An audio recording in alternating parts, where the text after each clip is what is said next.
Before we get to the video, guys, just want to give everyone a huge thank you for all the love you guys are showing us, all the comments, all the subs, all the likes. We hit 69 this week. Hell yeah. Big milestone. Next, we're going for 100. Welcome to A Tribe Called Fantasy with your hosts, Greg and Justin. At number 50, we are starting off the list with KJ Hamler taking on a tough Dolphins secondary. He performed pretty well these past few weeks. He played 87% of snaps this last game. He's had 10.3, 15 points, and 9 points in the past 3 weeks, respectively. I think his outlook is just increasing as the season's going on. He's proving every week to Drew Lock that he's there when it matters, and I like him going forward. I think he's a pretty good waiver pickup. At 49, we have Mike Williams. Is Mike Williams a boomer bust player? Of course. Totally agree. I was just curious. It's obvious Mike Williams is a boomer bust player. But when he has great matchups, I think it's definitely worth the shot. Got a great matchup against the Jets, so I'm liking Mike Williams to boom rather than bust. Are you? Yeah, I think so. To worry that they might just run the ball with Kalen Ballage the whole time? You know, we may have alluded that into our other video, our running backs ranking video, which came out earlier today. You can feel free to check it out if you want to know where we have Kalen Ballage ranked. But I don't know. They're going to take some shots. They're going to have some chances to make some plays. I think Justin Herbert will sling a few tutties, and I think Mike Williams could be one of them. I think like a first quarter touchdown for Mike Williams. Yeah, I think they're going to hang 40 on him. You think so? I think it's going to be rough. At 48, we got CeeDee Lamb taking on the Vikings. What to do with these Dallas wide receivers? Can I ask you a question about CeeDee Lamb? Sure. I dropped him in our league. Was that a bad decision? Ooh, I don't know. I'll let you be the judge in a couple weeks. Looking at our waivers, I would say that you didn't do terrible. It's kind of better to just cut ties with somebody that you're having to decide to start every week. If I saw him on the waivers, I'm going to pick him up. Yeah. But, yeah, he's playing about 50% of the snaps every week. I think that'll boost back up now that Andy Dalton's going to be back. I like his potential more with Andy Dalton than all those other scrubs he was playing with. The Vikings defense, they did pretty well against a terrible Bears offense, so I'm not expecting the Vikings defense to be the next great thing. I do think that they can be scored on, but You would not say that they're the next sliced bread? No, I would pass on that analogy. All right. Yeah, I like CeeDee Lamb as a player. I would hold in expectations until we see Andy Dalton perform in a manner that is not garbage. He did have better rapport with DiNucci? No, with Andy Dalton. Oh, then who? Then Just he in was still general? a wide receiver. He was still Viable? getting 7 to 8 targets with Yeah. Andy Dalton. That's fair enough. So I don't know. It's that offense just doesn't look as explosive. He can always get a touchdown, a big play here and there. Yeah. I think I dropped him to pick up John Brown See, that was a good pickup at the time. at the time. I still like John Brown more. So I do too. At 47, we have Marquez Valdez-Scantling going against the Colts. He has been on a pretty hot streak the past couple games. They obviously haven't been heavy volume, but he had 2 catches for 53 yards and 2 touchdowns against the 49ers. So those are probably just bigger plays where he was able to break his coverage and get deep. Actually, I know that's exactly what happened against the 49ers. He was like wide open. Aaron Rodgers is going to hit you every single time. dimes. I wasn't as keen on the Jacksonville game, but he had 4 catches for 149 yards and a touchdown. He had a huge touchdown catch, and then he caught it on the right sideline, crossed field, and used the ref as a blocker. It was pretty sick. Dang. The secondary, I think it was a safety, ran straight into his ass. At 46, we have Keelan Cole. He is taking on the Steelers, coming off his best game to date. He had 5 catches, 47 yards, and a touchdown. But the big thing, he had a beautiful kickoff return.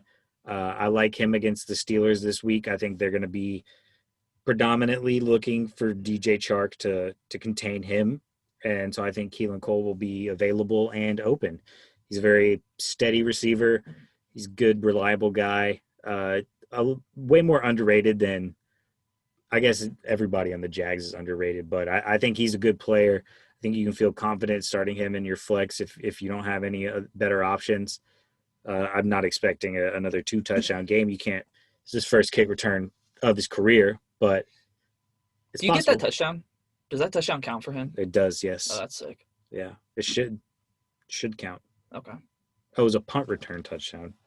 I could have sworn it was. You get points for it? I could have sworn it was a kick return. Oh no, it was. It was like a It is a 90-plus yard punt return. Love a good punt return. Same. Man, one of the Exciting. best parts.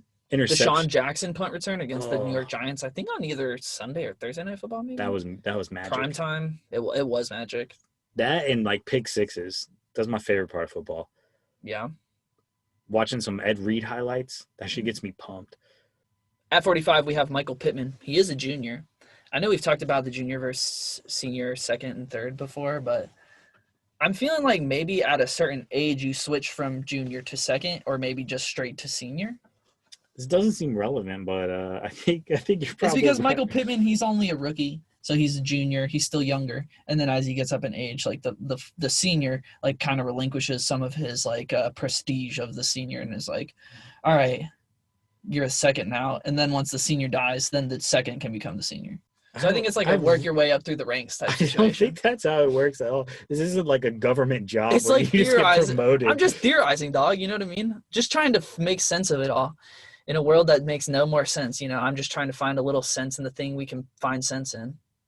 Michael Pittman Jr. really had a breakout week against the Titans. 7 catches, 101 yards, no touchdown. The good news is you don't got to worry about T.Y. Hilton. Who's the other wide receiver they have? Eric Pascal? That's a Zach Pascal. Zach Pascal. That's a Warriors player. That is, man, you and the Warriors. Bro, we out here. Yeah, I don't know. He's really he's kind of I got some stats. Oh, let's hear him. You gonna hear him? All right. Over the past 2 weeks, he leads all. These are all leading the Colts wide receivers. He has 84% of the snap share, 24% of the target share, 27% of the red zone target share, and 35% of the air yardage share. Nice. I looked at that. Wide receiver 1. What? He's wide receiver 1 for their team. Oh yeah, the past 2 weeks at least. He's leading in all those categories. I think. I think he's just. I think he's proven that he's better than the homeboy Ty, which is sad. I don't think Ty's had double-digit fantasy points this entire season. I don't know. I don't know that for a fact. I can fact check. Yeah. I don't think he has. You gonna get the stats guy on it? Stats guy. Get to it. All right. Okay. That's how I imagine our stats guy. I got you right now, dog. All right, I'm waiting. Just trying to kill time here. Sorry, bro. I was looking at Tyreek Hill, not T.Y. Hilton. Oh, wait. Actually, in week 5, he had 12.9 points with 6 catches on 69 yards. Nice. So they don't like to involve him in the running game. Yeah, they don't. Yeah. That is for sure. At 44, we have Jakeem Grant taking on the Broncos. He seemed to be the wide receiver that has stepped up and taken over Preston Williams' role, and Preston Williams is out for the rest of the season. So I like Jakeem Grant going forward. Played 76% of the snaps, had himself a pretty decent game. He had a touchdown. The thing I like most about Jakeem Grant is just his explosiveness. He always gives you an opportunity to take one of the kicks he returns back to the house, and I'm excited for him going forward. I like watching the Dolphins. He had 4 catches for 43 yards and a touchdown on 5 targets. He's Tyreek Hill Jr. Jakeem Grant. Yeah, but smaller. High praise. But Yeah. also, I guess not. At the same time, it's like kind of, but not. Yeah. Like if Tyreek Hill is made out of diamonds, like he's the same sculpture but made out of like copper. That's a pretty significant downgrade from. Yeah, but he's the same model. Okay. All right. I like that. All right. Henry Ruggs is too. Gotta No, give the Henry Ruggs a shout He's out. made out of styrofoam Damn. compared to Tyreek Hill. At 43, we have Curtis Samuel. Good matchup against the Lions. 1 week it's Curtis Samuel, another week it's DJ Moore. They kind of flip-flop. If Curtis Samuel's doing good 1 week, DJ Moore is not doing good This past week was a DJ Moore week, and Curtis Samuel was not so lucky, only 4.2 fantasy points. It was a tough matchup against the Bucs, but DJ Moore was productive. So it's really just a back and forth between those two. There's just not enough juice for both of them.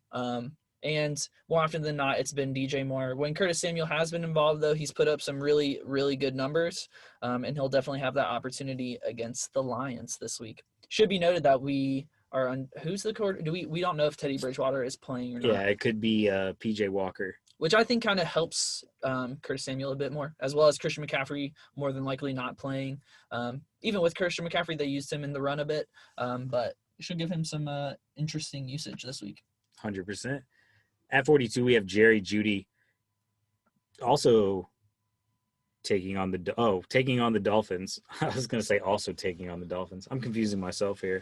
Because we just talked about a little sneak peek further up the list. No, I was moved down talking about Jakeem Grant, but I digress. Jerry Jeudy taking on the Dolphins. It's pronounced Jakeem Grant. Jakeem. Jerry Jeudy played 86% of the snaps last game. He had 4 catches for 68 yards.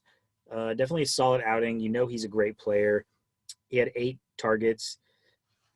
It is fair to note that Tim Patrick got ejected in the game. Did he really? He did. So it's hard to tell. What did he get ejected for?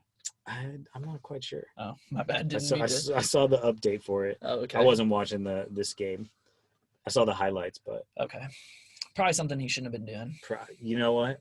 I think that's a safe bet. Okay. I think that okay. I would bet on that one every time. Okay. Yeah, Jerry Jeudy though, he's a stud. It's really Drew Lock. Can Drew Lock make something happen? The Dolphins is a tougher matchup this week. I think he can succeed, but you're kind of hoping for a big play. He's almost a boom or bust at this point, but it's more of a semi-boom or semi-bust. The old semi-bust. Hate when you get the old semi-bust. At 41, we have Hunter Renfrow. If they let you wear cardigans on field, Hunter Renfrow would be wearing one because he's an old man. And he's just kind of he's just a possession receiver for the Raiders. It seems how they're using him. He also is their punt returner, so he will have the opportunity to score a touchdown on punts possibly. That was not your best joke. Which one? The cardigan one. I thought I'd tell you now. Oh man, I liked it. It's all right. But yeah. You win some, you lose some. Leave it in the episode. Raiders, dog. Don't take it out. Nah, no chance. I love the Raiders. Damn, for real? No. Yeah, I'm not seeing the Hunter Renfrow taking one back to the crib, but it's always possible. Who are you most confident in the Raiders receiving corps as a Raiders fan? Outside of Darren Waller? Outside of Darren Waller, obviously. I'm going to answer Henry Ruggs, but depending on the matchup. If you have I guess Henry Ruggs because he has the most upside, but with him, you're literally looking for like a 50-yard touchdown. But I think depending on the matchup, you're going to have a couple opportunities like that. So I'd rather have that than some like 6-yard dink and dunks to Hunter Renfrow. I mean, he might get targeted in the red zone, but chances are they're either going to run it in or throw it to Darren Waller instead of him. That is true. So I'll take the big playability of Henry Ruggs over Hunter Renfrow. I like Hunter Renfrow just because he's a little more reliable, and we know they're going to have to pass against the Chiefs this week. At 40, you got Tim Patrick taking on the Dolphins. I get to cover everybody in this game, huh? Yeah, you sure do. He had 6 targets last game. I still think he's their number one guy, even though KJ Hamler's kind of making a name for himself on the scene, and Jerry Jeudy has been productive. I think Tim Patrick is the most reliable as a pass catcher and just as a fantasy player. The Dolphins matchup is tough, like I've said, and I think you can start Tim Patrick at the flex, maybe a low-end wide receiver 2 play if you have to throw somebody in there. He's more of a wide receiver 3, but I think you could start him over a lot of the waivers and feel good about it. At 39, we have DJ, gimme more, taking on the Lions. That one was good. Thank you. We touched on him with Curtis Samuel. DJ Moore has just been more consistent than Curtis Samuel. which is why we have him a bit higher on the list.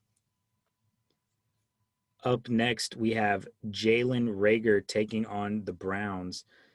He's definitely making a name for himself now that he's back off injury. 4 catches for 47 yards last week. He had 7 targets, which definitely makes you feel good. It's really just it's tough to trust that Eagles offense. Travis Fulgham had a pretty down week. I don't expect to see that again, but either way, I think Jalen Rager's offensive prowess is enough to be utilized on the offense because he's a stud. They drafted him for a reason. They want him to play. So, I mean, they're giving him 88% of the snaps. So him and Travis Fulgham are clearly the 1 and 2. Alshon Jeffrey played 18 snaps, didn't see a target. I think they're just really easing him back in. So I think Jalen Raegor, you're going to be able to play him for a couple more weeks and feel good about it. At 37, we have Demarcus Robinson. Something to note is that Sammy Watkins could be back this week. He has been dealing with a hamstring issue, so there is absolutely the potential that is still affecting him, and he may not be able to go. And Demarcus Robinson has started to pick up some steam the past few weeks, giving you double-digit fantasy points. Him and Mecole Hardman have both been filling in that role and have kind of seen fluctuating usage, I would say. Mecole Hardman is out, though. Yes, but yeah, exactly. Mecole Hardman, well, I'm assuming is out. They put him on the COVID list. He might be eligible to return. I did not look into this. Yeah, I was just looking now, and it's unclear. Okay. So something to note, I think if both Sammy Watkins and Mecole Hardman are out, he's a good boom flex option against the Raiders. But if they're back, if Sammy Watkins is back and Mecole Hardman are back, it's probably going to lower Demarcus Robinson's value a tad. But you never know which of that kind of like extra afterthought wide receivers is going to get that touchdown. But there's always an extra one, at least for one of them to get. At 36, we have Jarvis Landry taking on the Eagles. A bit of a tough matchup because he's going to see Darius Slay. It's really tough to gauge whether OBJ being out is going to affect Jarvis's performance because both of the games he's played in have been terrible weather. Played the Raiders and Houston at home, and it rained in both of them. Had the bye week in week 9. He only played 58% of the snaps last week, but that was strictly because they were just running the whole time. Everybody played 58% of the snaps. He tied with Rashard Higgins and Cardell Hodge, so I still think he's the guy. I don't necessarily have that much faith in that passing offense, knowing that Kareem Hunt and Nick Chubb are now back on their bullshit, just making plays not week in and week out. Well, I guess so, but I was going to say drive after drive. Every single other touch they get is a big run. It's amazing. I think they're going to lean on the run. I think Jarvis Landry is going to be just a nice addition, but it's hard to say how he's going to perform until we get a good sample size when the weather isn't terrible. At 35, we have Corey Davis.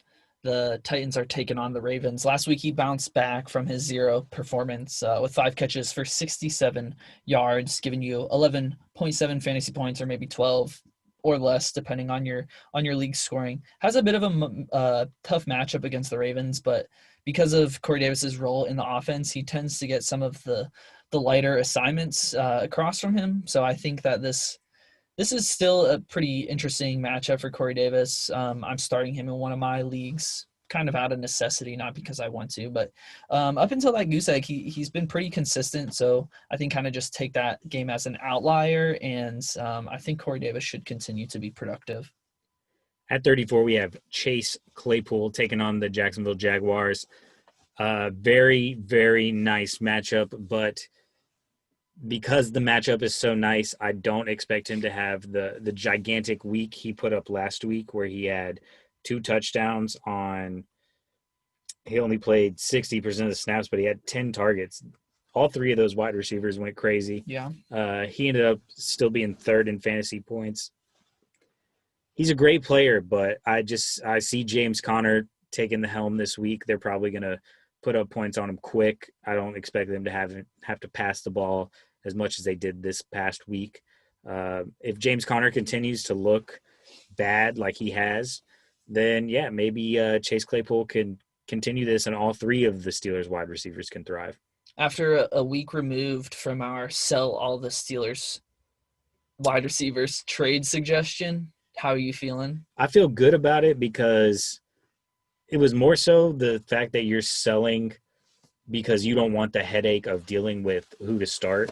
Yeah. Because I don't think every week all three are going to go. So it wasn't about like selling them on the cheap. Like it was sell them for a good price. But yeah, it's just a headache, honestly.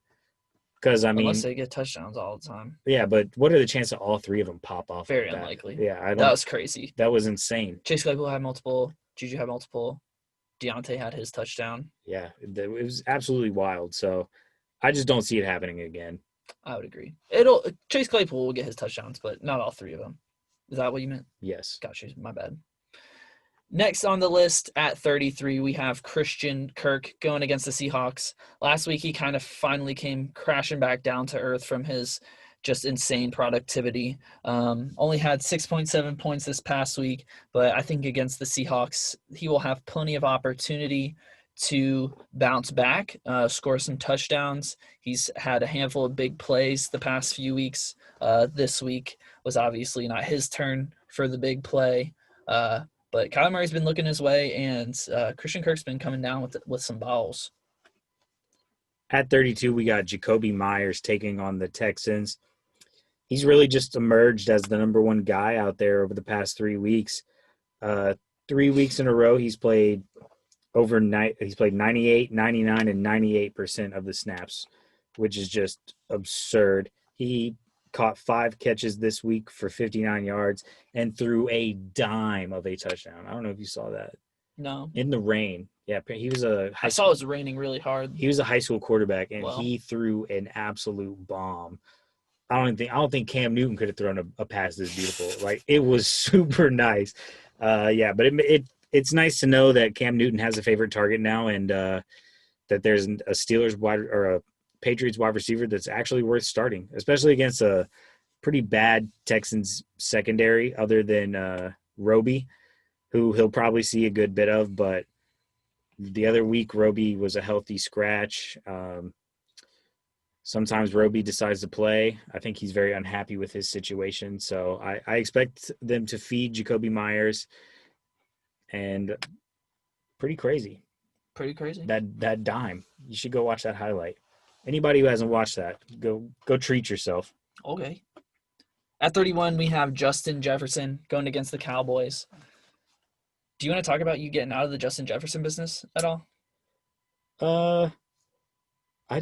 It's tough. I traded Justin Jefferson because the better the matchup is defensively, the worse he's going to do, because that means Dalvin Cook is going to eat.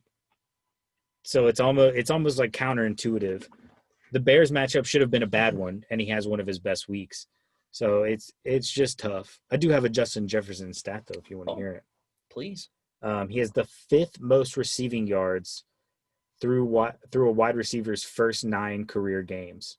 All of the other 10 have had at least 70 targets, and Justin Jefferson has done it on 54. Oh, my God. He's having one of the best rookie seasons ever. Wow. Yeah. Incredible.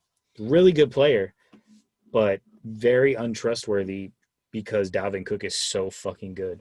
If we were in a dynasty league, would you have traded him? No, not a chance. At 30, we have Marvin Jones Jr., who I believe had – did he have a touchdown this weekend? He did have a touchdown. Excuse my water bottle. No, you're good, bro. My jug. God dang, bro. Put that thing away. He had 8 catches for 96 yards and a touchdown, so a very nice day. I actually haven't looked to see if Kenny Golladay is coming back. He is not supposed to play this week. He's not supposed to play this week, so you get another week of Marvin Jones as the wide receiver one. I think, you can temper expectations. He's not going to give you huge – I don't know. He's got a great matchup against the Panthers, actually. Yeah. Kind of loving the Marvin Jones matchup this week. I am too, honestly. Now that I'm looking at it, he probably – I don't know. I was going to say he could be higher, but a lot of the people above him have higher potential. I mean, he has the potential to go crazy, though. He always does. And then just when you hope he does, he doesn't.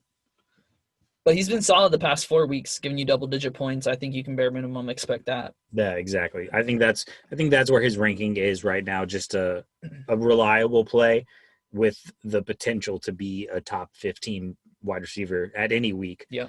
And especially when Kenny Galladay's out. Up next, at 29, we have T. Higgins taking on the Washington No-Names. 7 catches, 115 yards, and a touchdown. Just absurd. It's really impressive, honestly, how well he's been performing, especially when A.J. Green was the talk of the town at the beginning of the season, and he's been looking like hot garbage. T. Higgins actually played the most snaps on his team last week with 85%. I'm expecting some more good things out of T. Higgins. It's always tough to predict when he's going to have his huge boom weeks, but he's so consistent that it really doesn't matter. He's a must start, and I like him going forward, and I like him this week too. At 28, we have Travis Fulgham going against the Browns. How do you feel about that matchup? I honestly don't really know how I feel about it. It feels like very middle of the road matchup. Yeah, I would say it's Tougher on the Eagles. It's positive.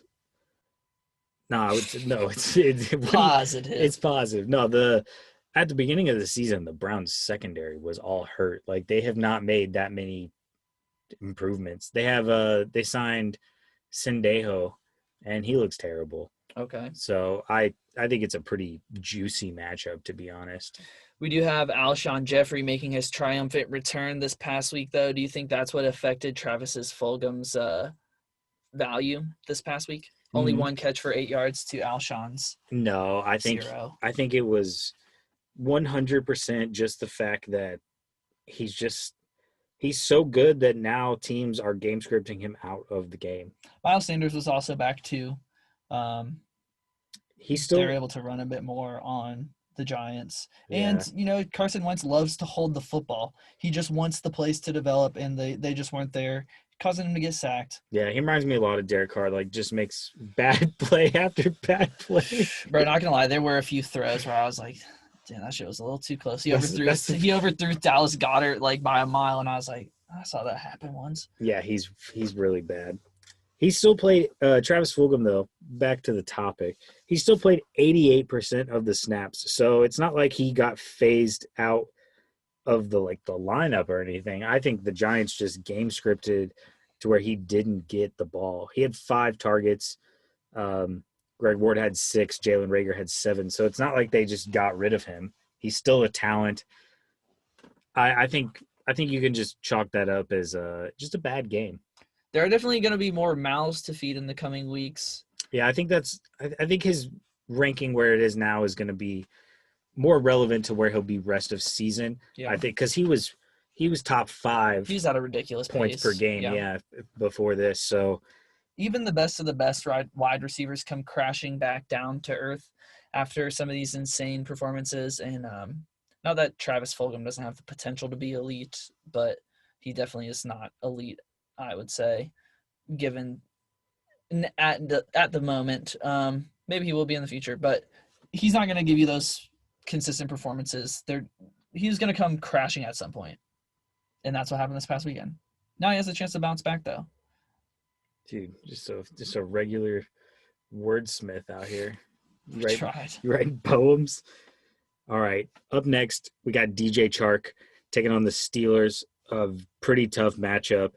Also coming off a pretty tough matchup too. He had 4 catches for 56 yards on 5 targets. He's still the number 1 guy. No matter who's the quarterback, they want to get him the ball.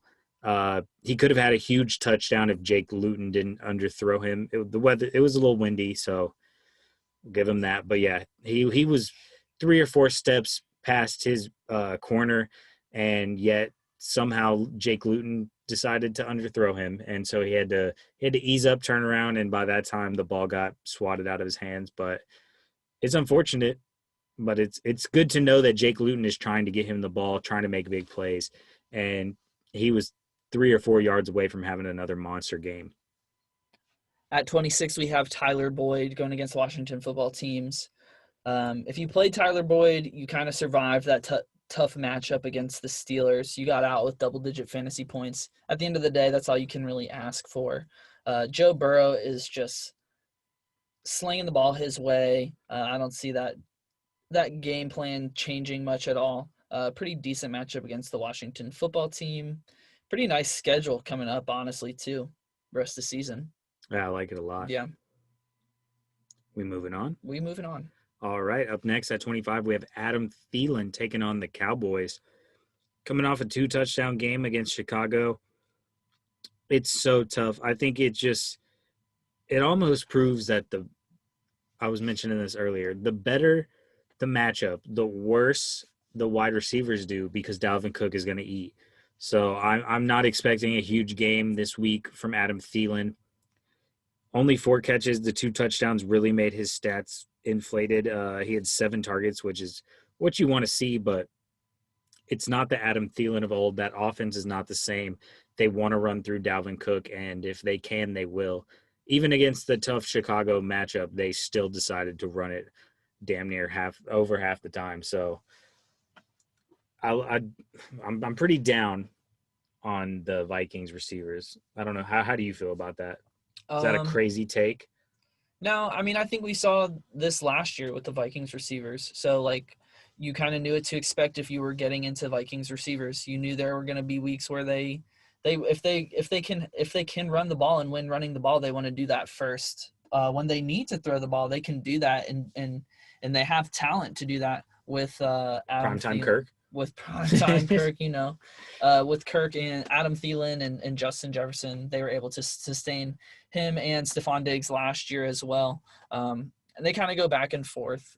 But, yeah, I mean, if you have them, you kind of just have to play them and roll with the punches. Maybe I would probably be doing the same thing with Justin Jefferson. I'd be treating him the same way as Stephon Diggs last year, honestly. If your trade deadline is not up, are you looking to ship him before the championship, just so you don't have to worry about the boom or bust? Maybe Justin Jefferson, Adam Thielen. I mean, it'd be hard to not just look at the facts with Adam Thielen. I don't know. I'd probably hanging on to him. Adam Thielen for T. Higgins.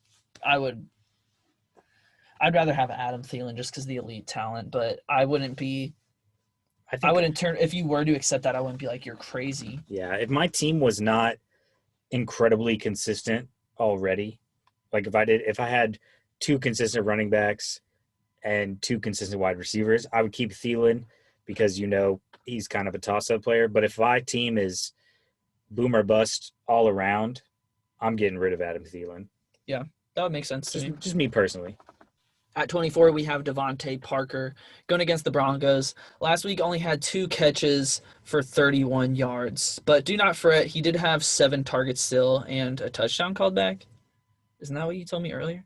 Yes. He caught it and he wasn't in bounds, but so not a touchdown. But he caught a ball out of bounds. It would have been a touchdown. They called it a touchdown originally and reversed it. Okay.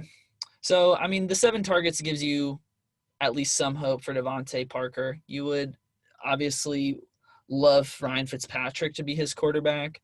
But, I mean, the volume is still there. He's an elite talent, so maybe things will start to align as Tua gets a little bit more experience under center. And the Broncos, I could see this being a team that he is able to do that against. At 23, we got Will Fuller taking on the Patriots. Him and Brandin Cooks are legit both the starters. It's A and AA, not even A, like at 1B. Like, it's crazy. They had the same amount of snaps, the same amount of targets, 96% of snaps for each, 8 targets for each.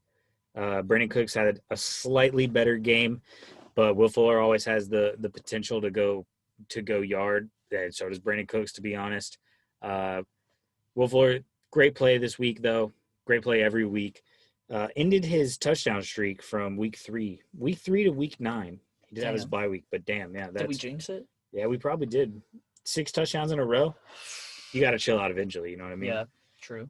But I think he'll bounce right back. No longer boom or bust Will Fuller. Consistent Will Fuller, and I'm loving every second of it. Hell yeah. Hasn't only been injured once too. Yeah. That's probably the most impressive part of his whole season. Yeah. At 22, we have Juju Smith-Schuster, who has just continued with his stretch of productivity over the past 4 weeks. All these, we mentioned it earlier, all these Steelers wide receivers were eating this weekend. Juju seems to be the safest play. I think on any given week, though, you could see any of the Steelers wide receivers kind of take the lead role as far as fantasy points go. But Juju is definitely seeming to be like the most consistent Steelers wide receiver, not only with his productivity, but with also his availability on the field. He's been playing every single game. Has a great matchup against the Jacksonville Jags, too. I think you've said it before. This is the Steelers wide receiver you want rest of the season. It definitely is my personal take. I don't necessarily disagree with it. I think I'd still rather have Diontae, but I don't know. Juju has definitely been on the field more than Diontae has been on the field. So that definitely says availability is also important too. True. We're going to drop a rest of season ranking if you want to hear us chalk it up. Even if you don't, it's still going to be dropped. Yeah, even if you don't give two fucks, it's still happening. At 21, we got Antonio Brown taking on the Rams. So lot to go over here. Played 49% of snaps, but had 8 targets, which was second on the team. When he's in, Tom Brady wants to give him some love, wants to throw him the ball. 7 catches for 69 yards. He actually led the team in receptions last week. But we got some other stuff we got to get into. What? So this is a tweet today from Tom Pelissero. I forgot about this stuff. Yep. The NFL is reviewing the incident last month in which police say wide receiver Antonio Brown destroyed a security camera and threw a bike at a security shack. I'm told. Do you think it was his own bike? He threw his own bike? Like, do you think it was the security guard's bike, or do you think it was Antonio Brown's bike? Oh, man. This guy's fucking crazy. I have no idea. Does it even matter? I don't know. I'm kind of curious. Why are you destroying a security camera in the first? What are you doing that would inspire you to do such a thing? He was embarrassed about the pants he had on. I know. Were they too tight? I don't know. I literally just can't even begin to fathom why you would do that. Like, if you did some sketchy shit, would you not want to run away? Like, and you should know that breaking the camera does not destroy the feed. He just doesn't like being watched. There's still evidence of the feed. I'm just fucking blown away. And then you threw a bike at a security shack. First of all, I don't know what a security shack is. I'm imagining it's like maybe he was out on a bike ride, and he probably lives in a gated community in Florida. So he was sitting at the gate, and the person like was asleep or maybe just wasn't paying attention. And he was like, "Yo, I'm trying to get into my house." And he got mad because he has anger management issues. He's touched on those. You know, we hope that you work through them. Sorry if we hurt your feelings. So he was mad. So he was like, "Oh, let me in." And then he threw the bike. I'm thinking after he threw the bike, he destroyed the security camera. That's my guess. All right. So what's the security shack?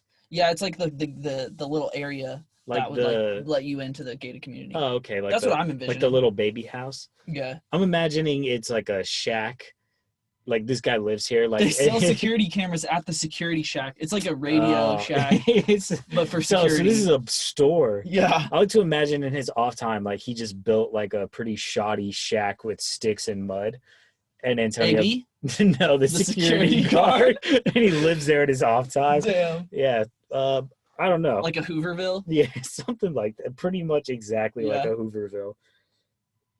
On this episode of A Tribe Called Fantasy History. Dude. I'm not done yet, though. Hoovervilles were crazy. That was what the History Channel, A Tribe Called Fantasy content would be like. Yo, that shit was fucking that shit was wild. Crazy.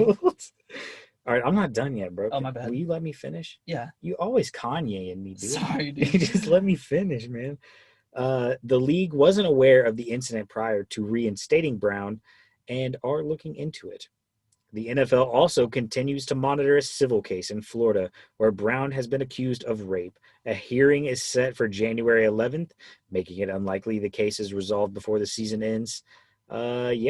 And then the Bucs statement regarding Antonio Brown, we are aware of the reported incident involving AB prior to his signing. When Antonio joined us, we were clear about what we expected and required of him. Thus far, he has met all expectations we have in place. So they're like, yo, you see these security cameras? I better not see you breaking them. Your ass is gone. You stay off those bikes, AB. Saying, we need you healthy. Yeah, they don't even let him ride the bike on the side to like keep him warm. Hey, AB, get off. You're done with bikes. No more bikes. Good times. They probably had to do the same thing with kicking nets and OBJ. Well, they made Odell, up. you better leave. They made up. They made him apologize. Oh, Odell apologized to the net he kissed it in front of everyone. Yeah, now they're good friends. They're still in contact today. How does he die? He's not going to be a kicker anytime soon because of the ACL tear. Rest in peace. Yeah, he's a pretty good kicker. I don't know if you've seen videos of him. Oh, kicking. yeah. I know he fucks with soccer. Oh, bro, he can yam too. Really? Oh, man. Wait, I've seen his dunking, yeah. Yeah. Should we move on? I like AB, though. I like him more than I like most of the other wide receivers. Odds to finish the season, positive or negative? I'm going to go negative. Any man who just destroys a security camera and throws a bike at a security shack is a little unhinged. So you do think it was his bike and AB's? I don't know whose bike it was. If anything, it was probably one of those like bird scooter versions of the bike that you rent, and he was just like, I'm done with this. One of the electric ones. Yeah, he didn't know where to put it. He just didn't know where to put it, guys. He was doing his best. I guess we can move on. Okay. At 20, we have Brandin Cooks going against the Patriots. Ooh, bit of a revenge game narrative, baby. Brandin Cooks, when it comes to wide receivers, you're just looking for consistent opportunities, and that's what he's been getting since Bruce Arians got out of Dodge, not by his own choice. He was actually forced out of Dodge. Had 8 targets last week, 6 catches. Against the Jags in Week 9, had himself a touchdown on 83 yards. Yeah, I mean, he's found his role in this offense, and it's a complementary role to Will Fuller. Justin touched on it earlier. They've been kind of just getting a 50-50 share of the work. Good matchup against the Patriots. I think this is a wide receiver 2, maybe? I don't know. Yeah. At 19, we got Robert Woods taking on the Bucs. Pretty tough matchup. Josh Reynolds has definitely been making a name for himself, but I don't see him overtaking Robert Woods' role. He has the past 3 weeks. He's overshadowed him in targets at least, but I do think Robert Woods is going to bounce back. He's a great player. He's boom or bust, though. We knew this. If you watch our trade video, he was one of our sell players after he had his monster game in Week 6. Hopefully you got rid of him, but if you didn't and you got to ride it out, this is what you got to live with. There's going to be weeks where you don't think you should start him, and he drops 30. So it's unfortunate, but he always has the potential. This matchup is a little tough, but they're probably going to be looking to shut down Cooper Kupp. And if Josh Reynolds continues to produce week in and week out, then that's just going to open up more space for Robert Woods. At 18, we have Mike Evans going against the LA Rams. Definitely a tough matchup for Mike Evans. It will be interesting to see who Jalen Ramsey covers most of this game. I don't even know who it would be. Who do you think it is? Is it even Mike Evans, or is it going to be AB? Chris Godwin? I don't know. I think he'll just be whoever, yeah. Whoever's hot. Hard to tell. I think he'll probably be on both. Mike Evans and Chris Godwin. I think AB is going to be in the slot, so I don't think AB has to worry about him. I don't know. Mike Evans had a pretty solid game, had a double-digit targets, 11 targets, 6 catches, and had a touchdown too. You know, when they get in the red zone, Tom Brady's going to look Mike Evans' way. His fantasy value is pretty dependent on that, whether he comes down with those balls or if he doesn't. I think he will have some opportunities at some touchdowns in the red zone against the Rams, but that defense is playing lights out. So it's really going to be a touchdown-dependent day, I think, as usual. At 17, we have Amari Cooper taking on the Vikings. Very, very fast fall from grace with Dak Prescott out. Andy Dalton has returned, so I think his upside is on the uptick. just because of how low he got. He's still a great player at the end of the day.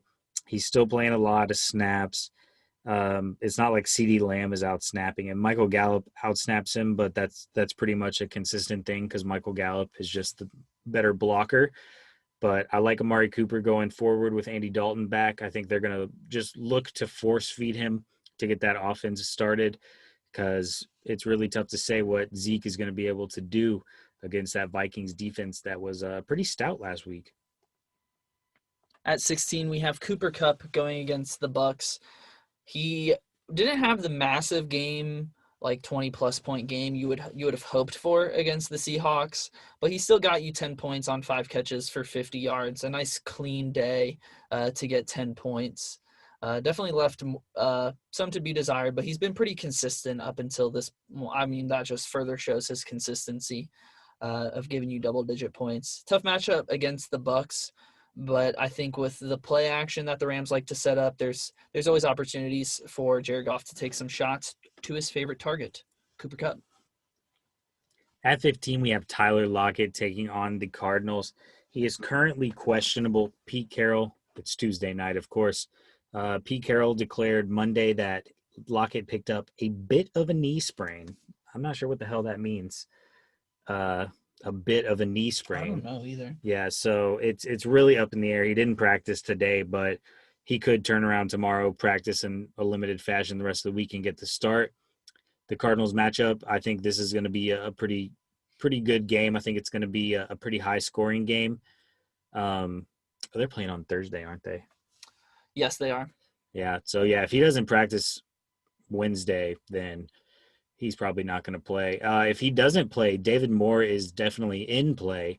If he's on the waiver wire and you need a fill-in, David Moore, he can definitely fill that role. He's had success even when Tyler Lockett's been on the field. So look his way if Tyler Lockett is out.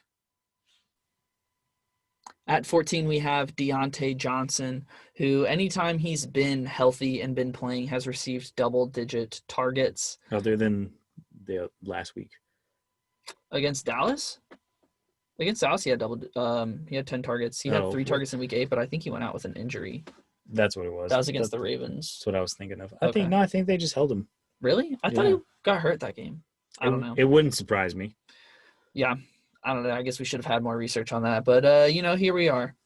I don't know. He's when he's been on the field, he's been one of Big Ben's favorite targets. He's healthy and he's good to go, so I don't see that being any different this week. All of those receivers I don't think are going to get double-digit targets again, but Diontae I think is Ben's favorite target is how it seems. Has a great matchup against the Jags. I think he is our highest Steelers wide receiver this week. He is, confirmed. At 13, we have Robby Anderson taking on the Lions, a very nice matchup. Robby Anderson coming off his worst game of the season. He really just could not do much against that secondary at Tampa Bay. They ended up really game scripting him out of it, and it ended up being a DJ Moore game, of course. As soon as you think he's out, he's back. But I'm not worried about Robby Anderson. He's proved his consistency. Teddy Bridgewater is potentially going to be out, so that's something to look at. But even with P.J. Walker, if you watched him in the XFL, he played for the Houston team. He was a gunslinger. He loves to throw the ball. He's worked well with Matt Rule at Temple. He used to be the head coach at Temple while P.J. Walker was the QB, so they have a good rapport. I think Robby Anderson is he's a burner. He's a good possession receiver as well. He's just all-around talent. I like him this week against the soft line secondary. You mentioned XFL. Did you know that Andrew the God made like XFL fantasy football videos? No, I didn't. That makes me respect him even dedication more. to the grind, baby. The grind never stops. He's the fucking realist, though. To go.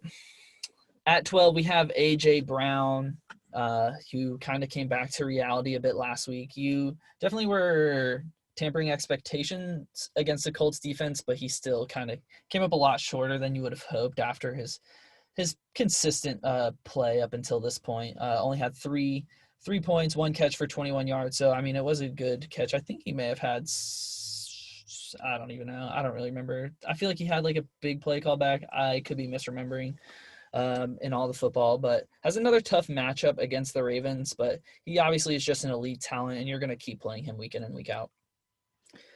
At number 11, we have Michael Thomas taking on the Falcons. This is going to be our first look at Michael Thomas with Jameis under the helm, behind the helm. I think it's actually going to benefit him because he's going to have a full week of practice. Jameis will, of course. I think he's going to look to throw the ball way more than Drew Brees did. And I think that he can actually move the ball down the field. Last week was very disappointing for Michael Thomas, 2 catches for 7 yards, but he still had not 7 yards, 27 yards, but he still had 7 targets.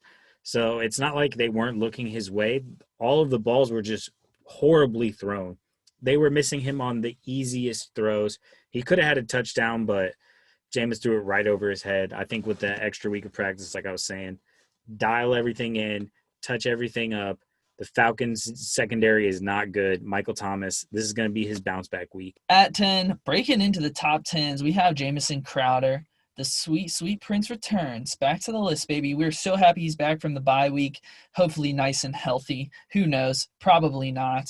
Anytime he's stepped on the field and played, he has had double-digit fantasy points. I don't see that stopping against the Los Angeles Chargers. They're going to need to throw themselves into this game because they are having to do that in every single game, which is exactly why Jamison Crowder has consistently been in the upper echelon of our rankings.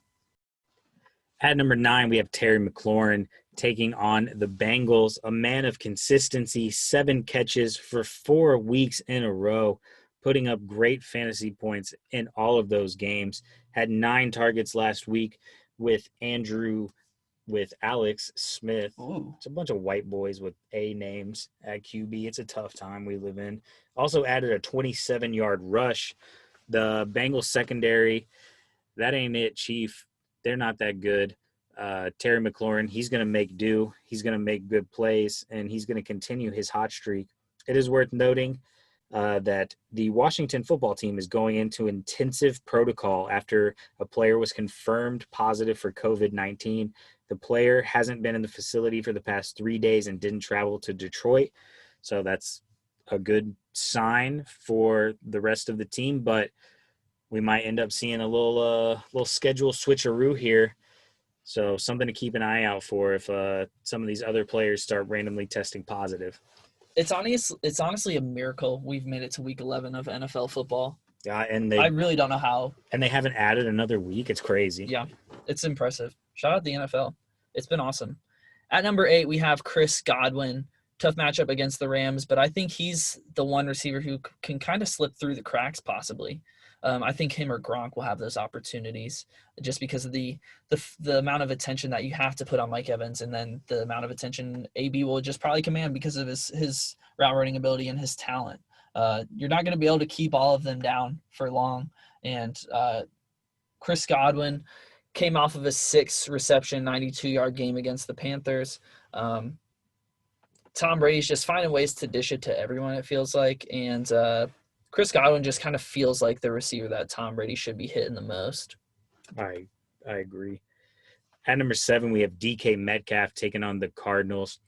Coming off a pretty rough game against Jalen Ramsey. He had 2 catches on 4 targets for 28 yards. I do think that he will bounce back against the Cardinals. If you do look at the stats, though, from last year, he did not play great against the Cardinals. But new year, new me, new week, new Russ. I don't think Russ is going to fuck around and throw all those picks again. He just did not look accurate. He did not look like he was on his P's and Q's. I think they will bounce back big. I like DK Metcalf this week. Hopefully he'll chase down Buda Baker one more time and give us all a show. At 6, we have Calvin Ridley, Falcons taking on the Saints. So a nice divisional rivalry matchup. Calvin Ridley has been dealing with some injuries, a foot injury actually, as a matter of fact. It's a bit unclear if he will be playing. It's up in the air. It does reports say that should be cleared up Wednesday. But if Calvin Ridley is good to go, you're starting him in your lineup. He's been an elite wide receiver up until this point anyways. At number 5, we have Tyreek Hill taking on the Raiders. Been a model of consistency these past, actually the whole season. He had one bad game, but every other game he's had only 2 games actually this season. No, 1 game he has not had a touchdown, and that was the week he didn't score double-digit points. I'm sure he'll have a touchdown this week. It's going to be a pretty rough going for the Raiders defense, and Tyreek Hill is going to thrive like he always does. At number 4, we have Julio Jones, Matt Ryan's favorite target, coming off of the bye week. So any lingering issues that he's had health-wise hopefully are fully healed up now. I think he was fine, but Julio's always got some nagging injuries. Got a little something. Yeah. It should be a super competitive game with the Saints, but Julio is obviously just matchup proof. It doesn't matter who he's playing. You're starting him every week. Do you think this is a game that the Falcons squeak out? No chance.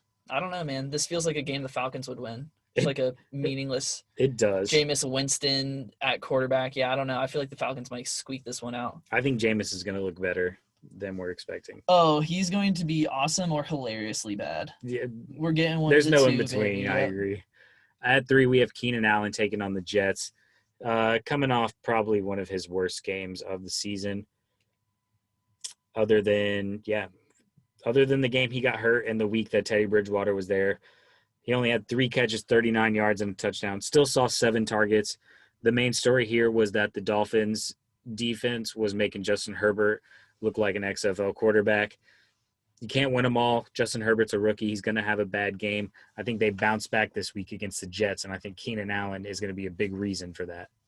At number 2, we have DeAndre Hopkins, who let his actions speak for themselves, saying that he was the best wide receiver in the league. Did you see his quote? No, I don't think so. Where he was like, in basketball, that's what you call getting dunked on. Oh, did you see that quote? That's pretty good. Justin, though. I gotta show you the clip. He's like, oh, in basketball, that's what you call getting dunked on. But I did it on 3 people. Damn. I mean, it was one of the coldest quotes I've ever heard. That's dope. For real. It was so sick. It sent chills down my spine. I love it. DeAndre Hopkins has consistently been our 1 or 2 wide receiver. I don't know if he's fallen lower than that. He's obviously just a phenomenal athlete, and that really showed this weekend. He has another great opportunity against a depleted Seahawks defense, and they're just putting points up on everyone. And when you have DeAndre Hopkins, it's very easy to do that. At number 1, Davante Adams taking on the Colts. Tough matchup, but it doesn't matter when you have the God himself, Mr. Aaron Rodgers, throwing him the ball. And when he's making plays like he has been, 7 touchdowns in the past 4 weeks, that's absurd. I'm sure he'll have some more. I'm sure Aaron Rodgers is going to feed him. And that's all we got, boys.